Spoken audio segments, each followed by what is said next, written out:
Hi everyone, welcome to Cache Walks.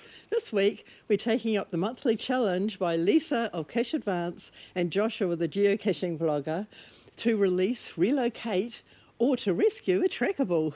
If you're new to geocaching, trackables have a unique ID number. The trackable owner has usually set it a goal, like to travel from cache to cache or across the world to another country. This one was kindly given to us by the reviewer Coddiwample. When we heard about the challenge, it reminded us of a cache in the Waikato which we'd found 7 years ago. And there were 5 trackables in it, but 6 were missing. And we thought, wow, this is a good chance to go back and see if we can find the missing ones. We're heading through the Waikato farmland to the site of the now archived Sir Peter Blake cache, one of the wonderful puzzle series called Icons of New Zealand put out by Cats and Dragons. We found the 5 trackables in the mud and long grass as the cache had been muggled. Everything was strewn about. We thought it would be a good idea to go back with a metal detector and try and find the rest. We were last here in June of 2014. Boy, this place has sure changed since then. It's all been cleaned up with a new fence put along the roadside. The first trackable we found was Travel Racer Late Model.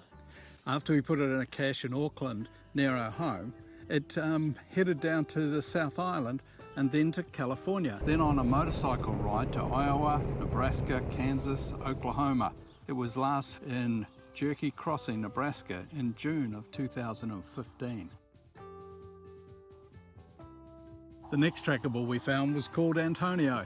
We also placed this in Auckland International Airport. It was picked up by 2 New Zealand geocachers, Azra Rowe, and taken to California. The owner said it is missing in February 2015. 1 month before, Hapahalo 76 had placed it in a cache, Take the Kids for a Hike, in California, although it was last discovered in 2017 from a photo on the internet. The next trackable was GeoKid Micro, Girl Geocoin. We placed it in a cache next to our home in Auckland. It travelled from Auckland to the South Island and back to the North Island again. It was last seen in a cache in the Manawatu. It was still logged as in the cache when the cache was archived in February 2016. The cache had fallen to pieces, being made of cardboard and sitting in water. The final one was New Zealand Travel Tag. That was the last of the 5 that we found here, and we took that also to Auckland Airport, hoping that it would go overseas, and it did. It went to California. After travelling all around California, it went to Wisconsin, Illinois and Washington. It was last logged when geocacher Cappy Dude took it to a cache in British Columbia, Canada, where it has now gone missing. The next travel bug we found was San Pablo, Philippines, Unite for Diabetes. Yeah, and that trackable we put out near the Auckland Airport, and it was found by Amber Traffic Lights. He found it in 2014. In January 2015, Pastra, a geocacher from Austria, discovered it, but it's not been heard of since. Now for the trackables we didn't find. J Doll's the first one. J Doll was taken out of the cache, so we found out, 3 days before it was muggled by geocacher 2 Bull Bars. Apparently it's now with Marilene, retrieved from a cache in Italy in July 2017. But we don't really know what's happened to it since then. Can't get hold of the geocacher to find out. 2 Bull Bars also grabbed E&J's Future Travels. It finally made its way to Portugal and was hidden in a cache near Aveiro railway station. The station is no longer used by the railway. The cache has been archived and the trackable is missing. Look at these wonderful coloured tiles here.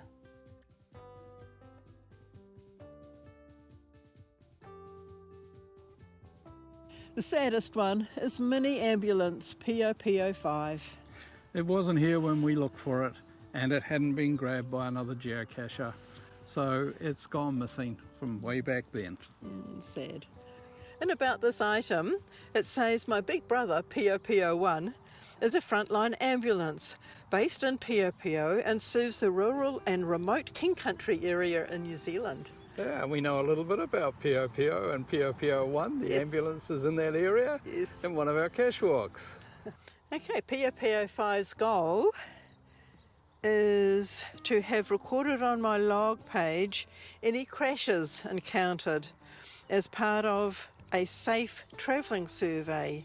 It's cool. By TB's POPO2346 and myself. Well, we're going to look for POPO5 with the metal detector. It's not very hopeful because the ground's been changed a great deal here, but we're going to give it a go.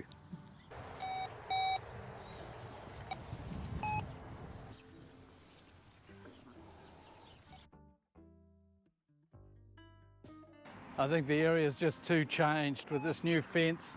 Whole area looks like it's bulldozed. And we're getting a few little readings, but nothing that would mean, you know, a little chain or a big piece of aluminium.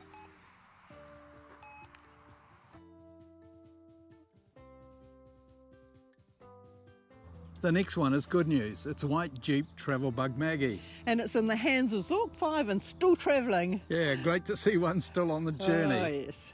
Each year from 2004 to 2007, Jeep sponsored a contest, the Jeep 4x4 Geocaching Challenge. Jeep travel bugs were released and every finder was entered into a draw for a new Jeep and other prizes. We contacted Zork5, he lives a long way south of us, but he kindly said he'd put it in the post and it's just arrived. So we're getting it out and going to put it in another cache. Thanks Zork5.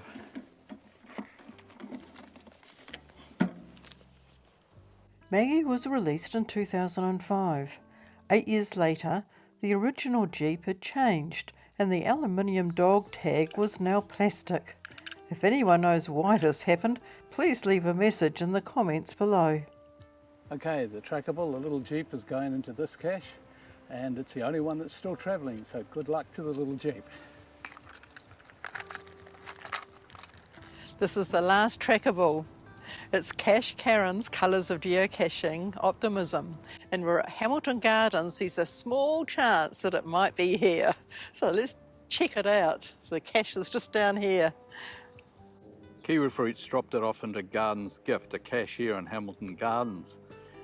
Very little chance it'll still be in the cache, but let's hope that might be. Paul Nemo, a local geocacher, discovered it in December 2016. His log read, passing it on its way real soon, but it's not been seen since. So let's have a look and see if it's in here. Very unlikely. Any trackables in here, Lynn? Well, I'm not sure. Look, the whole thing there's no top on it and it's water in there. The logbook's very wet. Okay, let's have a look at the Saturated. trackables first. Okay. Let's see. No trackables in this cache. We'll sign the log though anyway. So to sum up the journey of the 11 trackables, 5 of them continued on their journey before going missing after a year.